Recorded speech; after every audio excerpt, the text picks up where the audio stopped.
akan laporin gue ke polisi. Gue banyak SMS masuk nih dari pinjaman online. Cuma ngasih tahu kalau lu belum bayar utang. Iya mbak, maaf mbak ya. Makanya jangan sosokan minjem uang deh. Sosokan aja, biar kagak lu. Kapan kamu mau bayar, Sari? Ini Bapak lagi sakit. Mikirin kamu, ditambah lagi mikirin utang ini, Sari gimana? Dan kami perintahkan kepada manusia berbuat baik kepada dua orang ibu bapaknya. Ibunya telah mengandungnya dalam keadaan lemah yang bertambah-tambah dan menyapinya dalam 2 tahun. Bersyukurlah kepadaku dan kepada dua orang ibu bapakmu. Hanya kepadakulah kembali. Quran Surat Luqman ayat 14.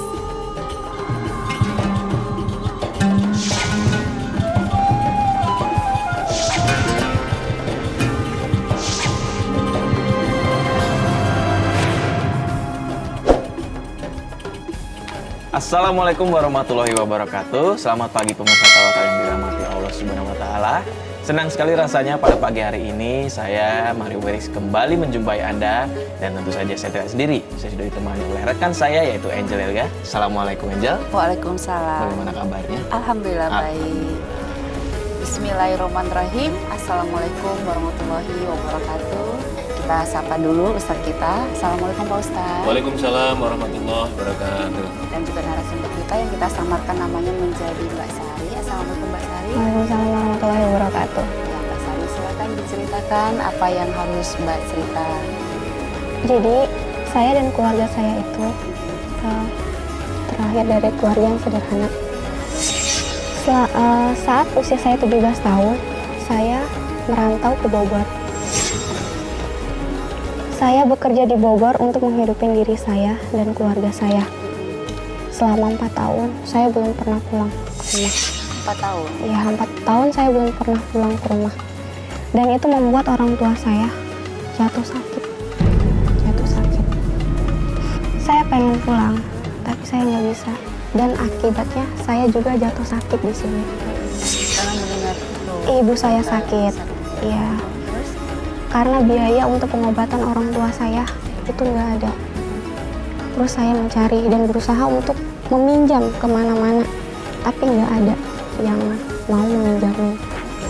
Dan pada akhirnya saya itu berani meminjam pinjaman online, aplikasi pinjaman online. Dan dari situ hidup saya itu mulai berantakan. Dari berawal meminjam online itu ya, terus? Awalnya saya meminjam uang itu 10 juta, tetapi tidak utuh 10 juta gitu. Jadi saya dapatnya itu cuma 8 juta. Terus setelah itu bagaimana? Setelah saya meminjam uang aplikasi online itu, 3 bulannya itu saya mengalami mandat gitu, jadi nggak bisa bayar. Pak Ustadz, ini menarik sekali nih Pak Ustadz. Bagaimana sih Pak Ustadz kalau dalam Islam itu hukum tentang meminjam uang secara online, ada tidak sih Pak Ustadz? Ya. Kalau dulu orang pinjam mesti harus datang ke orangnya, ada saling muajah, saling berjumpa. Tapi sekarang Allah berikan kemudahan melalui teknologi. Tetapi hati-hati, kadang-kadang banyak cara-cara yang ini tidak sesuai dengan tuntunan ajaran agama. Tadi Mbak Sari telah menceritakan pada kita bahwa dia melakukan peminjaman, tetapi kemudian bunganya berlipat-lipat. Inilah yang dalam istilah Al-Quran disebut dengan riba. Wa halallahul bai'a wa harramar riba. Allah menghalalkan praktek jual beli dan Allah wa harramar riba, mengharamkan riba. Apa itu riba? Riba itu artinya adalah peminjaman sejumlah uang, tapi kemudian kembalinya itu berlipat-lipat. Tadi Mbak Sari menyatakan pinjam uang 10 juta, tapi hanya menerima 8 juta. Tapi kemudian mengembalikannya, cicilannya itu nilainya 12 juta. Karena kan 2 juta kali 6 menjadi 12 kan begitu loh.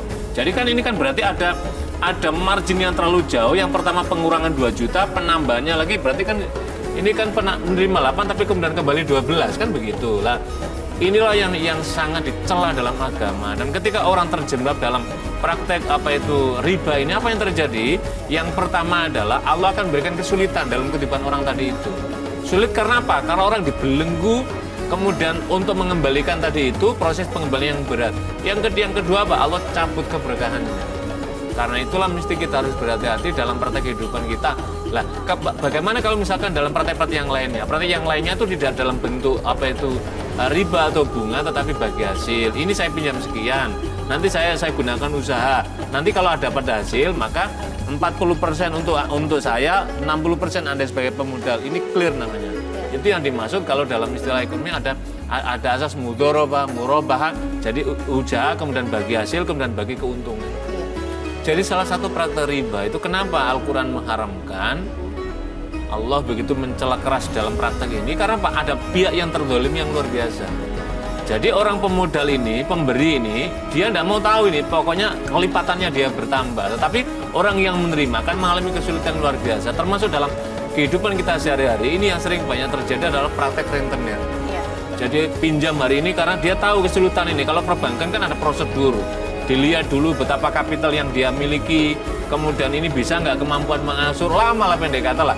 Masyarakat sering tergiur dengan cara yang praktis, kemudian pinjam saat itu juga dikasih, kemudian besok sudah mulai penagihan dan seterusnya. Padahal di dalam hadis Nabi, Rasulullah SAW itu memberikan bimbingan begini.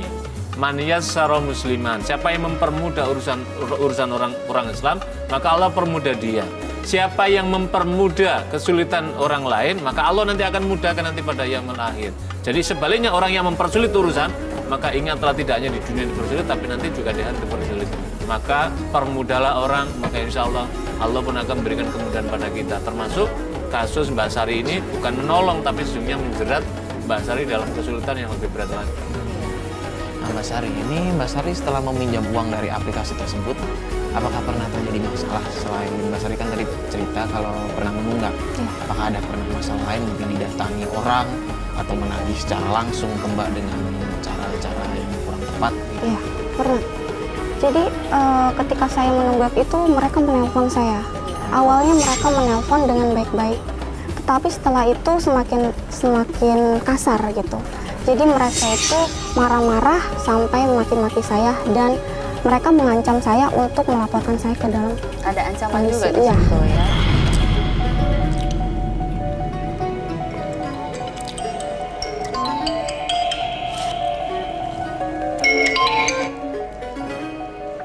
Halo? Halo, benar ini dengan benar. Iya Pak, benar. Ini dari mana ya? Ini dari pinjaman online, Mbak. Saya menginfokan bahwa hari ini pada senjata Tempo pembayaran cicilan utang Mbak Sari kepada kita.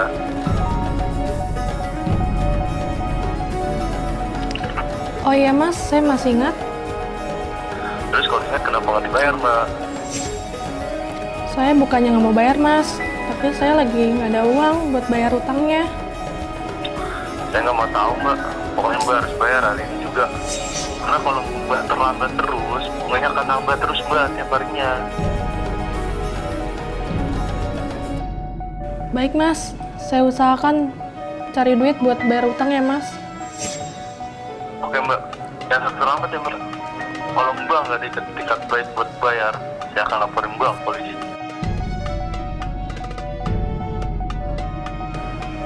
Jangan Mas. Saya usahakan cari uangnya buat bayar utang ya Mas. Cepatnya, Mbak. Saya tunggu. Iya baik Mas.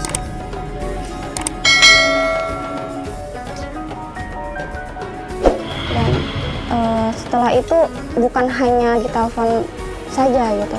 Jadi akses dari handphone saya itu semua kontak yang ada di handphone saya itu diteleponin saya seperti teman-teman saya.